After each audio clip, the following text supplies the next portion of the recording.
आप इस वीडियो के थ्रू अंडरस्टैंड करोगे फॉलिंग विंडो क्या होती है, वो कैसे आप यूज करोगे ट्रेडिंग में, इसके बेस पे आप ट्रेड सेटअप कैसे बनाओगे, वो सब इस वीडियो के थ्रू आपको कंप्लीट अंडरस्टैंडिंग होगी। ये आप देख रहे हो दो कैंडल्स जो कि बता रही है कि मार्केट नीचे जा रही है। अगर इन दोनों कैंडल के बीच में अगर आप देखो तो जो पहली कैंडल का जो लो है और जो सेकंड कैंडल का जो हाई है, इनके बीच में एक गैप है। ठीक है, इस गैप को क्या बोलते हैं? इस गैप को बोलते हैं फॉलिंग विंडो। ठीक है, कि सिंस मार्केट नीचे गिर रही है और दो कैंडल्स के बीच में गैप आ रहा है, इसीलिए इसका नाम फॉलिंग विंडो पड़ा है। ये जब आता है तो क्या होता है, स्टॉक जो है जो ऑलरेडी नीचे गिरा था और तेज हो जाता है गिरावट उसकी। तो ये कॉन्टिन्यूशन पैटर्न है। हम क्या करेंगे, आपको एक्चुअल चार्ट्स को लेके समझाएंगे कि फॉलिंग विंडो के बेस पे आपने कैसे एंट्री करनी है, कैसे एग्जिट करना है, आपके स्टॉप लॉसेस कैसे होंगे, आपके टारगेट्स क्या होंगे, सब मैं आपको कंप्लीट समझाने वाला।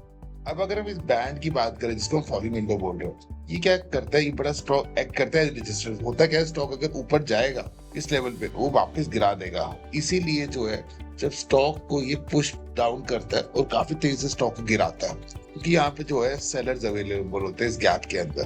खासकर जो ये ऊपर वाला पॉइंट होता है, ये ज्यादा स्टॉक एक्ट करता है एज ए रेजिस्टेंस। अभी आप समझोगे, मैं बस आपको इन्फोसिस के चार्ट से सारा समझाने वाला हूँ। अब आप इन्फोसिस के चार्ट से समझेंगे कि फॉलिंग विंडो के बेस पे आपने कैसे ट्रेड लेना है। आप क्या देख रहे हो, ये जो दो कैंडल्स आपके सामने है, ये जो है इसके बीच में एक बहुत बड़ा गैप है। इस गैप को जो है फॉलिंग विंडो बोलते हैं। फॉलिंग विंडोज क्या होता है, यहाँ पे सेलर्स अवेलेबल होते हैं जो स्टॉक को तेजी से गिरा रहे होते हैं। जब ये बनता है तो बड़ा हाई चांस होता है स्टॉक के और नीचे गिरने के। इसकी जो ऊपर वाली लाइन होती है वो ज्यादा स्टॉक एक्ट करती है एज ए रेजिस्टेंस। तो जो एग्रेसिव ट्रेडर्स होते हैं वो क्या करेंगे, यहाँ पे अपना स्टॉप लॉस लगाएंगे। जहाँ पे रेड कैंडल की क्लोजिंग आई है, फॉलिंग विंडो जिस कैंडल ने बनाई है, वहां पे एंट्री करेंगे। और जहाँ प्रीवियस रैली शुरू हुई थी, तो इसकी रैली यहाँ शुरू हुई है, वहां पे अपना टारगेट सेट करेंगे। ऐसा करने पे अगर आप देखो तो ये इसका रिस्क है, ये इसका रिवॉर्ड है। तो ये ट्रेड काफी अच्छा है। तो एग्रेसिव ट्रेडर इस तरीके से यूज करते हैं। लेकिन इसमें एक प्रॉब्लम है। वो प्रॉब्लम क्या है, कई बार क्या होता है, स्टॉक वापस ऊपर जाता है, इनका स्टॉप लॉस हिट करता है और वापस गिर जाता है। इससे बचने के लिए हम जो तरीका यूज करते हैं वो कंजर्वेटिव वे होता है, वो बेटर होता है। उसमें क्या होता है कि आप पहले स्टॉक को ना ऊपर जाने दो। जो ऊपर जाएगा फिर कुछ ना वो ऐसे पैटर्न बनाएगा जो बियरिश होंगे। फिर जब वो बनते हैं उसके बाद आपको ट्रेड लेना चाहिए। वो अभी आप नेक्स्ट स्लाइड पे समझोगे। अगर आप इस चार्ट को देखो तो देखो फॉलिंग विंडो ने कैसे एक्ट किया एज ए रेजिस्टेंस और कैसे स्टॉक को नीचे फेंक के जब प्रीवियस रैली शुरू हुई थी वहीं पे स्टॉक जो है गिरा और वापस जो है बाउंस बैक किया। तो आप समझ सकते हो कि ट्रेडिंग में फॉलिंग विंडो कितनी इंपॉर्टेंस है।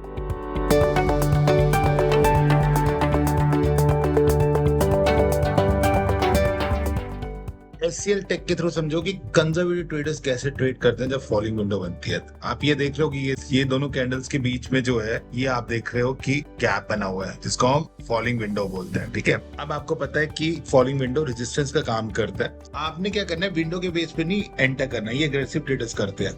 आपने पहले स्टॉक को ऊपर आने देना है, फिर आपने देखना है कि क्या स्टॉक जो है कोई रिवर्सल पैटर्न दिखा रहा है। यहाँ पे देखो एक पैटर्न बना जिसको बोलते हैं शूटिंग स्टार, जो बियरिश पैटर्न होता है। ये स्टॉक को वापस नीचे भेज देता है। ये पैटर्न जब ये फॉलिंग विंडो पे बनता है तो बड़ी हाई प्रोबेबिलिटी होती है स्टॉक के नीचे आने के, और ऐसा ही हुआ। अब जो है इस ट्रेडर ने जो है सिंस कंजर्वेटिव ट्रेड ले रहा है, उसने यहाँ पे जहाँ पे जो है शूटिंग स्टार का क्लोजिंग आएगा वहां पे एंटर करना है और विंडो के जो हाई पॉइंट है वहां पे अपना स्टॉप लॉस लगाना है। और जहां से स्टॉक जो है ऊपर चढ़ना शुरू होता है, सपोज करो यहाँ से चढ़ना स्टार्ट सपोज कर, ठीक है, पहले भी कभी स्टॉक ऐसे आया हो और फिर वापस ऊपर गया, तो मैं इस पॉइंट को ले रहा हूँ एज ए सपोर्ट का काम। ठीक है, यहाँ पे वो अपना टारगेट सेट करेगा और यहाँ गिरेगा तो वो एग्जिट करेगा। इससे क्या होगा, उसका रिवॉर्ड ये होगा, उसका रिस्क ये होगा।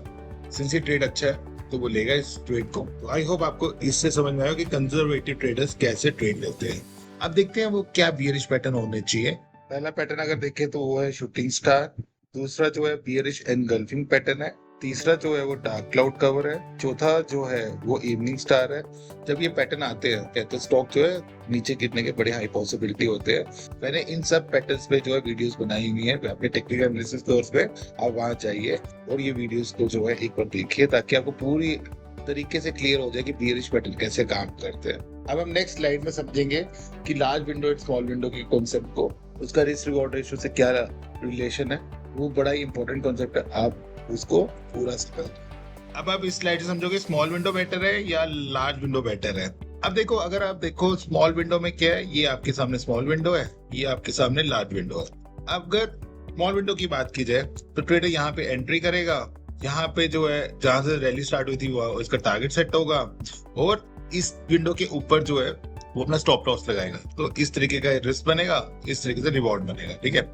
ऑन द अदर एंड, अब लार्ज विंडो में देखो कि ट्रेडर यहाँ पे एंट्री कर रहा है, यहाँ पे उसको स्टॉप लॉस जो काफी दूर रखना पड़ेगा स्टॉप लॉस, और ये उसका टारगेट बनेगा। यहाँ पे सिर्फ इतना छोटा रिवॉर्ड है और रिस्क बहुत बड़ा है। तो देखो, हमेशा स्मॉल विंडो बेटर होती है, उसमें जो है आपका रिस्क कम होता है, रिवॉर्ड बड़ा होता है। इसलिए जब हम भी ट्रेड लेते हैं तो हम स्मॉल विंडो के बेस पे लेते हैं। लार्ज विंडो जब बनती है हम पहले स्टॉक को ऊपर आने देते हैं, फिर कुछ बियरिश पैटर्न के बेस पे ट्रेड लेते हैं। मैंने अभी आपको पहले कॉन्सेप्ट समझा चुका हूँ। आई होप आपको मेरा टेक्निकल एनालिसिस कोर्स अच्छा लग रहा है। आप सारी वीडियोस को देखें ताकि जो है आप एक्सपर्ट बन सके और बेटर ट्रेडर बन सके। प्लीज मेरे चैनल को सब्सक्राइब कीजिए, लाइक कीजिए और ज्यादा लोगों से शेयर कीजिए। Thank you.